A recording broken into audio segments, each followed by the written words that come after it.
Hello दोस्तों, मेरा नाम अभिषेक है। दोस्तों, मध्य प्रदेश की हाई कोर्ट ने हाल ही में ओबीसी आरक्षण जो मध्य प्रदेश में 27% है, इसके संबंध में एक फैसला सुनाया।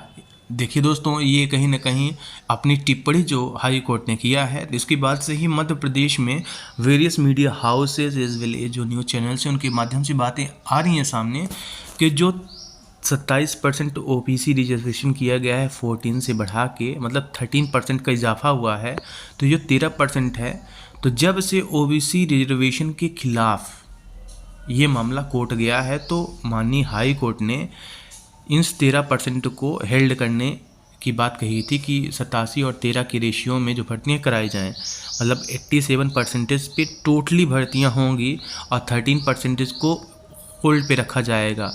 होल्ड में रखने के बाद जो भी माननीय कोर्ट का हाई कोर्ट, देन उसके बाद सुप्रीम कोर्ट पे अभी मामला चला गया है, जो भी निर्णय होगा उसके बाद इसे ओपन कर दिया जाएगा। तो फिलहाल के लिए जो अभी जनहित याचिका जिसे मध्य प्रदेश की हाई कोर्ट ने खारिज किया है, तो वो याचिका क्या है दोस्तों, आप ये सुनिएगा।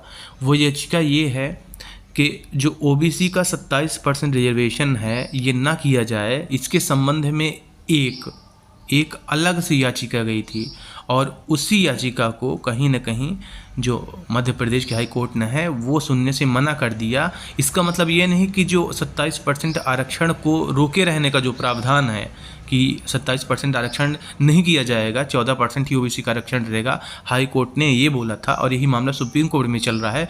तो अब हाई कोर्ट ने अपना ही फैसला नहीं बदला है कि अब ये 14% नहीं बल्कि 27% रिजर्वेशन हो जाएगा।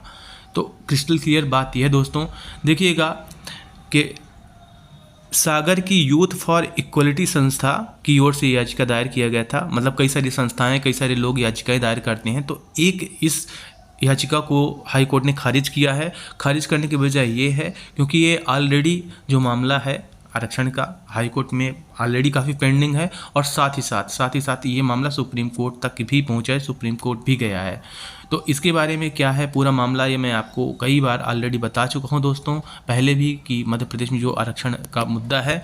देखिए दोस्तों, मध्य प्रदेश में अभी अगर देखें, अगर ओबीसी 27% आरक्षण का देखें तो 73% रिजर्वेशन हो जाता है। इसमें ईडब्ल्यूएस भी शामिल है। जैसे ही ईडब्ल्यूएस इंट्रोड्यूस कराया गया था वैसे ही मध्य प्रदेश के जो आरक्षण है वो 50% से कतेक ज़्यादा लांघ गया था और इसी की वजह से कहीं ना कहीं जो ये मामला है तो ये सुप्रीम कोर्ट के पास गया है और हाई कोर्ट में भी इसलिए गया था कि 50% के क्राइटेरिया को, आरक्षण को लागना नहीं चाहिए। तो फिलहाल के लिए ये टोटल मामला है।